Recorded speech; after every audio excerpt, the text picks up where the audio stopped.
جانتے ہیں نا حضرت عمر کو؟ حضرت عمر رضی اللہ عنہ کو جانتے ہیں نا؟ ہمارے بہت سارے مسلمان بھائی بہن ایسے ہیں، اللہ حفاظت فرمائے،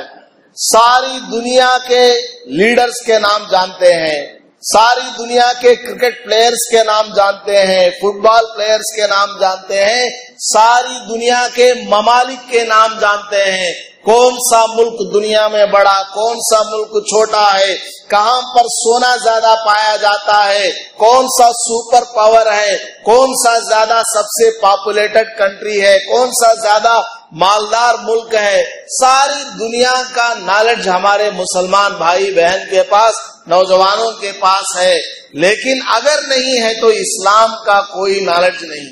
صحابہ کے نام یاد کیا کیجئے، پیغمبروں کا نام یاد کیا کیجئے، یہ آپ کو قبر میں کام آنے والی۔ پیغمبروں کا نام یاد کریں گے، فرشتوں کا نام یاد کریں گے، قرآن کو یاد کریں گے، قرآن کی سورتوں کو یاد کریں گے، صحابہ کرام کے ناموں کو یاد کریں گے، ان کے ناموں میں بھی برکت ہے، ان کے نام کے اندر بھی برکت ہے۔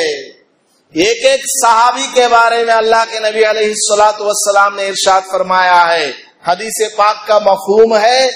میرا ہر صحابی ستارے کے مانند ہے، جس طرح زمین والوں کو ستارہ چمکتا ہوا نظر آتا ہے، اس طرح میرا ایک ایک صحابی ہدایت پانے والا ہے، مقام اور مرتبے والا ہے، ولایت کے درجے پر فائز ہے، اور اللہ کا ایک مقبول بندہ ہے۔ ایک صحابی کی بھی اگر تم نے پیروی کر لی، چاہے کسی بھی صحابی کو تم نے پکڑ لیا، ان کی پیروی کر لی، تو تم ہدایت یافتہ ہو جاؤ گے، کامیاب ہو جاؤ گے، جنت کو چلے جاؤ گے۔ اتنے بڑے مقامات ہیں صحابہ کرام کے، تو ہمیں صحابہ کرام کے نام، اولیاء اللہ کے نام، تابعین کے نام، ائمہ مجتہدین کے نام یاد کرنا چاہیے، اور ایسے نام اپنے بچوں کے رکھنا بھی چاہیے۔ تو حضرت عمر رضی اللہ تعالیٰ عنہ خلیفہ